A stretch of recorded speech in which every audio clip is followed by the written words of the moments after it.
Ever feel like there's this, badass version of yourself just waiting to, like, break free? Totally. It's almost like a universal feeling, you know? It's so frustrating. Like, I know I'm capable of more, but Yeah. something's holding me back. Yeah, we've all been there, right? It's like Yeah. you're standing just outside this awesome party, Yes. and you can hear the music and the laughter, but you can't quite bring yourself to knock on the door. Okay, that is a perfect analogy. And today we are going to help you bust down that door because we are diving into Jen Sincero's You Are a Such a BadAss. fun read. It's so good, right?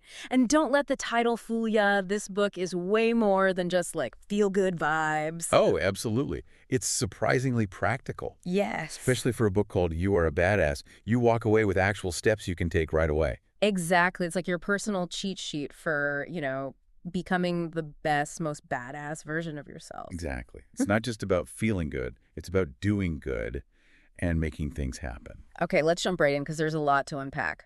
First up, this whole inner badass thing. I gotta admit, it sounds kind of, A little intimidating. yeah, like I don't know if I'm ready to like wear leather pants and tell everyone to bring it on. Right. But it's not about trying to be someone you're not. Sincero's point is more about owning what makes you you. Like, what are you naturally good at? What are you passionate about? So it's less about like a complete personality makeover and Yeah. more about like fine-tuning what's already there. Exactly. It's about identifying your unique strengths Yeah. and really owning them. Like, think about a time you felt totally in your element, just crushing it. That's your inner badass shining through. I love that. Okay, so we've got this inner badass waiting to be unleashed, but then Sincero hits us with this truth bomb about how our own thoughts can totally sabotage us. Anyone else struggle with those, like, I'm not good enough spirals? All the time. It's like our brain's default settings sometimes. The worst. Right. And Sincero's so good at calling out that negative self-talk because it's so destructive. She really is. And she makes this point that I think we all know intellectually, but it's so hard to remember in the moment, which is our thoughts directly impact our actions. 100%. All right. And she uses this great example of a job interview. Imagine walking into that room thinking, I'm going to mess this up, I'm not qualified, all that stuff. Oh, been there. Right. What kind of energy are you putting out there? How confident are you going to seem? Not very. But if you walk in there thinking, I've got this, I'm prepared, I'm the right person for the job, Totally different vibe. It changes the whole dynamic. it's like that subtle shift from like fear and doubt to confidence. People can feel it even if you don't say a word. Exactly. And that's where Sincero's take on affirmations comes in. Okay, affirmations. Because I feel like those can get a little, Cheesy. yeah, a little bit. Like, I'm not going to magically achieve all my dreams by just saying, I am a money magnet 100 times a day. Right. And Sincero gets that.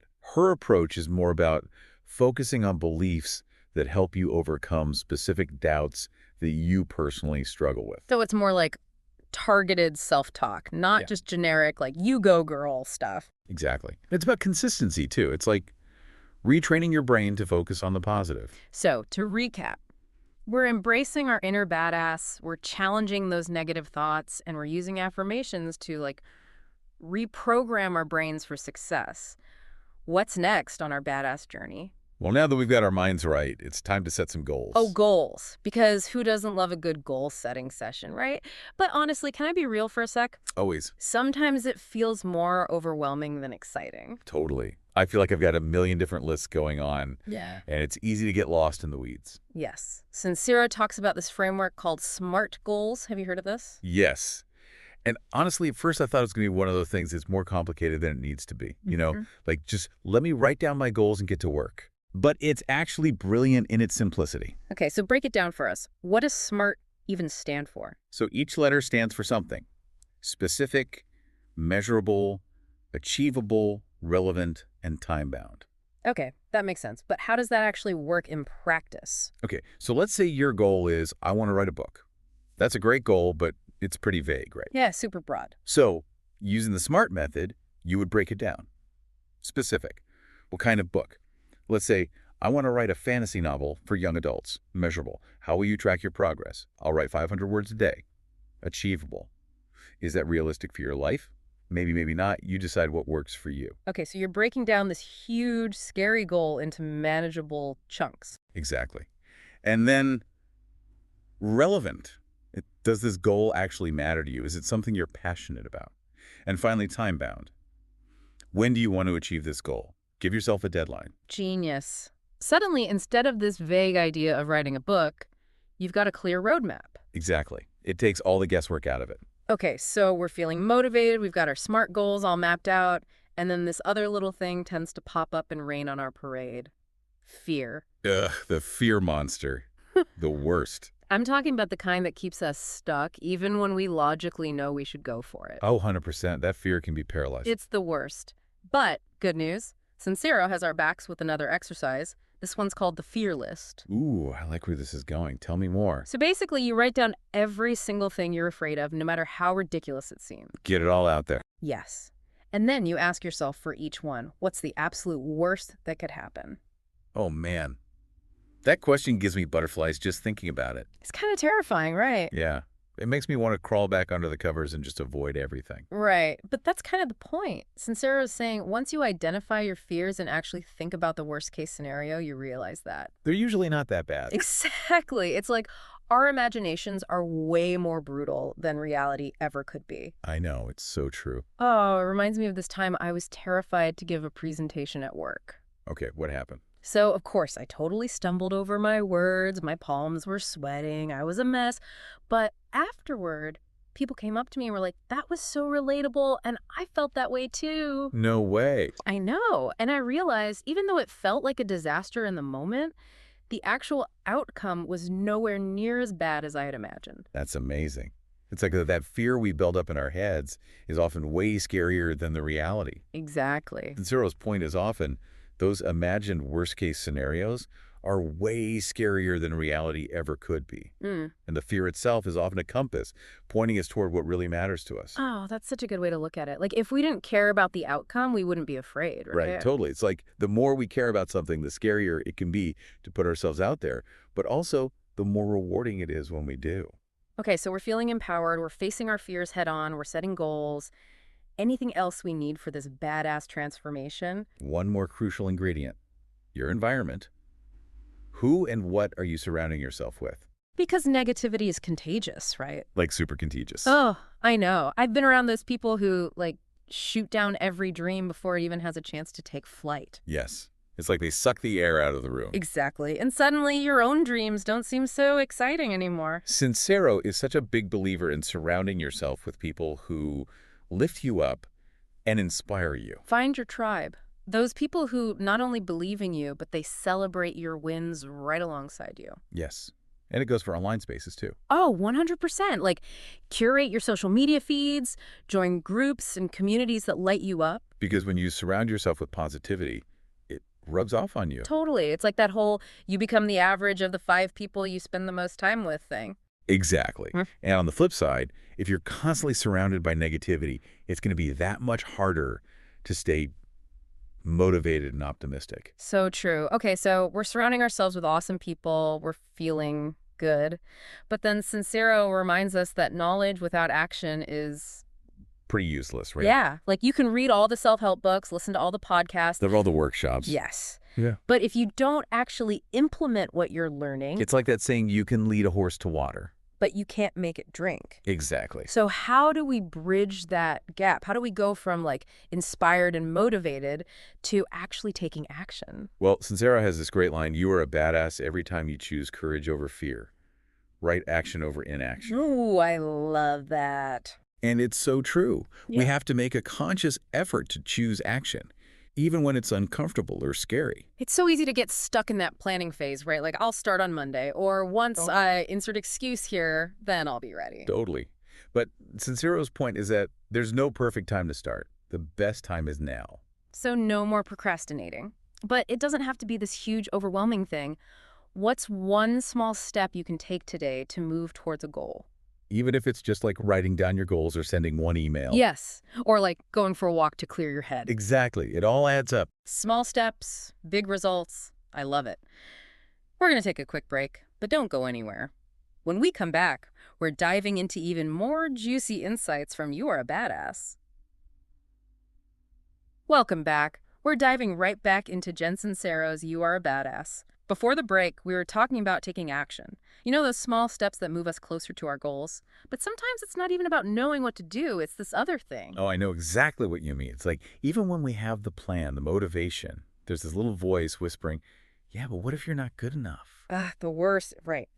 And that, my friends, is what Sincero calls the self-love hurdle. Okay, self-love. I feel like that word gets thrown around a lot these days, but Sincero really breaks it down in the way that makes so much sense. Yeah, she doesn't sugarcoat it. Like, she calls out how we're constantly bombarded with messages that make us feel less than. Oh, totally. It's like this constant comparison game. Social media, magazines, even just walking down the street. There's always someone seemingly better or more successful. And we end up feeling like we're not enough just as we are. Exactly. Like we need to change something about ourselves Sure. to be worthy of love, happiness, success. And that's where Sincero drops this truth bomb. Self-love is about rejecting all of that. It's about deciding you are worthy, just as you are, flaws and all. Yes. It's radical self-acceptance. Mm-hmm. And from that place of self-acceptance, that's where real change can happen. So how do we actually do that? Because it's one thing to like intellectually understand it, but to really feel it deep down. Right. It's like, how do we go from self-doubt to like, damn, I'm awesome? Yes. Sincero actually has this great exercise for this. She says, imagine you're talking to your best friend. Would you ever criticize them the way your inner critic criticizes you? Probably not. I mean, I hope not. Right. Like, we're often way harder on ourselves than we would ever be on someone we love. It's so true. And that's the shift Sincero's talking about. Treating ourselves with the same kindness and compassion that we extend to others. So next time that inner critic starts going off, ask yourself, would I say this to my best friend? And if the answer is no, then maybe it's time to give yourself a little grace. Exactly. And it's not about being delusional, right? Like, we all have areas where we can grow and improve. Of course. It's about progress, not perfection. It's about recognizing that we're all a work in progress.